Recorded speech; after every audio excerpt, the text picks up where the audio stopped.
Hello students, just now I am explaining you nature of the pairs of the linear equation two variables. Okay, देखिए मैं यहाँ पर जो pairs में आपकी जो इक्वेशंस होती हैं उनकी जो नेचर्स होती है उसके बारे में एक्सप्लेन कर रहा हूँ. ओके, तो देखिए ये पेयर में हमारी दो इक्वेशन हैं.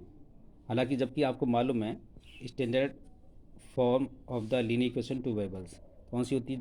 General equation a x plus b y plus c is equal to zero. A x plus b y plus c is equal to zero. देखिए ये जो हमारी जो इक्वेशंस है वो लीनियर इक्वेशन टू वेरिएबल्स की है.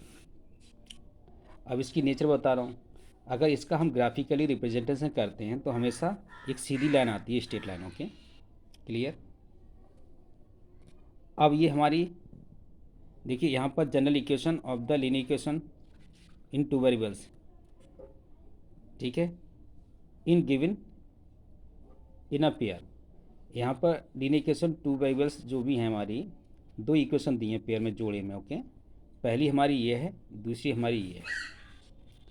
यहाँ पर देखिए A one x plus B one y plus C one equal to zero, दूसरी A two x plus B two y plus C two equal to zero. यहाँ पर A one B one C one जो हैं वो real numbers हैं. यहाँ पर ए to be to और सी टू ये भी रियल नंबर्स हैं. ओके, रियल का मतलब कोई भी कॉन्स्टेंट टर्म हो सकता है, नेगेटिव और पॉजिटिव. ओके, अब देखिए अब इनकी नेचर का मतलब अगर ये दोनों एक साथ में होंगी तो इसका ग्राफिकली जो रिप्रेजेंटेशन करते हैं उसमें ये देखते हैं क्या ये लाइन पैरेलल हैं या एक दूसरे को इंटरसेक्ट करती हैं, या फिर जिन पॉइंट से होकर पहली लाइन जा रही है क्या वो दूसरी लाइन उन्हीं पॉइंट से होकर के जा रही है.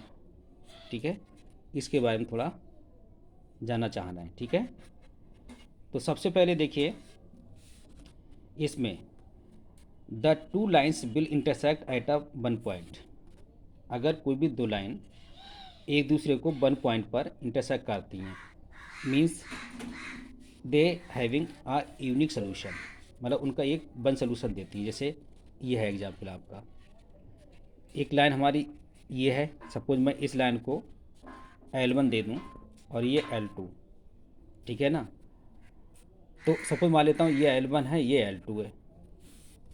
अब एक दूसरे को वन पॉइंट पर यानी इस पॉइंट पर इंटरसेक्ट करती हैं तो इसको यूनिक सोल्यूशन बोलते हैं. यानी जहाँ पर इंटरसेक्ट करती हैं वो एक सोल्यूशन होता है. ठीक है, ये किस कंडीशन में होता है, ये तब होता है जब यहाँ पर एक्स और वाई के कोएफिशिएंट का ratio is not equal to. कहने का मतलब होता है जैसे हमारी पेयर्स में इक्वेशन ये है और एक ये है, तो इसमें एक्स के कोएफिशिएंट का रेशियो A1 ओवर A2 यानी एक्स ये है, इनके कोएफिशिएंट का ratio A1 over A2 is not equal to B1 over B2. मतलब एक्स के कोएफिशिएंट का रेशियो वाई के कोएफिशिएंट के रेशियो के अगर इक्वल नहीं है तो ऐसे में वो दोनों लाइन एक दूसरे को इंटरसेक्ट करेगी. ठीक है, जैसे फॉर द एग्जाम्पल यहाँ पर देखिए एक्स का कोएफिशिएंट क्या है यहाँ पर 2 और इसमें दूसरी वाली में 9 है, तो ये 2 ओवर 9 आ गया. और ये वाई का कोएफिशिएंट रेशियो यहाँ पर 3 है, यहाँ माइनस का 2 है, यहाँ पर 3 है, यहाँ पर माइनस का 2 है. क्या एक दूसरे के बराबर हैं? नहीं है. तो ऐसे में ये दोनों लाइन एक दूसरे को इंटरसेक्ट करेंगी वन पॉइंट पर. इसका मतलब they having unique solution. Okay, समझ में आ गया आपको. अब दूसरी कंडीशन देखिए, the two lines will not intersect they are parallel. अगर वो दोनों लाइन एक दूसरे को इंटरसेक्ट नहीं करती हैं इसका मतलब एक दूसरे के पैरेलल होंगी.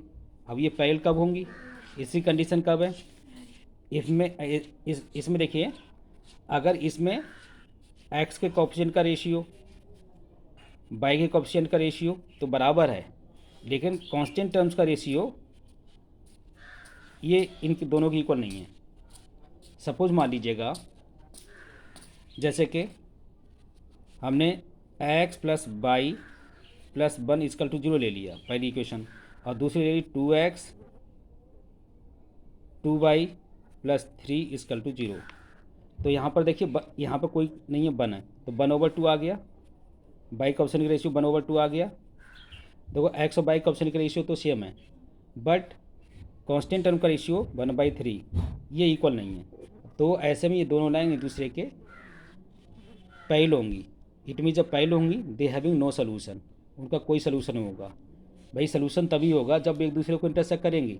अब ये लाइन पैरेलल हैं, ठीक है, ये पैरेलल हैं, इसका मतलब एक दूसरे को इंटरसेक्ट नहीं मतलब एक दूसरे को नहीं इंटरसेक्ट कर रही हैं, ठीक है। पैरेलल लाइन्स कभी एक दूसरे को इंटरसेक्ट करती नहीं हैं, तो it mean they are parallel, okay, ठीक है ना।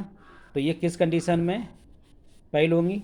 जब इस कंडीशन को फॉलो करेंगी, यानी एक्स और वाई के कोएफिशिएंट का रेशियो तो एक जैसा होगा, सेम होगा, इक्वल होगा, बट कांस्टेंट टर्म जो होते हैं C1/C2 ये इन दोनों के बराबर नहीं होगा, ये अलग होगा। तो ऐसे में they are parallel, okay. Then after third one condition, two lines will be coincident, मतलब इसका मतलब क्या हुआ कि जिन पॉइंट से होकर के पहली लाइन जाएगी, मतलब सपोज ये मान लेता हूँ ये पॉइंट है जिससे पहली लाइन जा रही है और उसी से दूसरी लाइन भी जा रही है, ठीक है ना। ये कब होगी? जब एक्स के कोएफिशिएंट का रेशियो वाई के कोएफिशिएंट का A1/A2, B1/B2 और C1/C2, इसमें एक्स वाई और कांस्टेंट टर्म्स के जो भी रियल नंबर्स का जो रेशियो होगा वो सेम होगा। तो ऐसे में हमें ये कन्फर्म हो जाएगा कि दे आर कोइंसिडेंट लाइन या कोइंसाइड, यानी ऐसे में वो लाइन, दोनों लाइन जो होंगी सेम पॉइंट से होकर जाएंगी। It mean they having many solutions, ठीक है। ऐसे में उन दोनों लाइंस जो सेम पॉइंट से होकर जाएंगी, तो अगर उनको कार्टेशियन प्लेन में डालते हैं तो उनके मैनी सोल्यूशन आते हैं, ओके। जैसे for the example this, is a clear now? Okay, मैंने आपको शॉर्ट में एक्सप्लेन करने की कोशिश की, बाकी आपको रिटन में और भी एक्सप्लेन करेंगे जब हमारी एक्सरसाइज स्टार्ट होगी, okay. Please revise this properly, okay.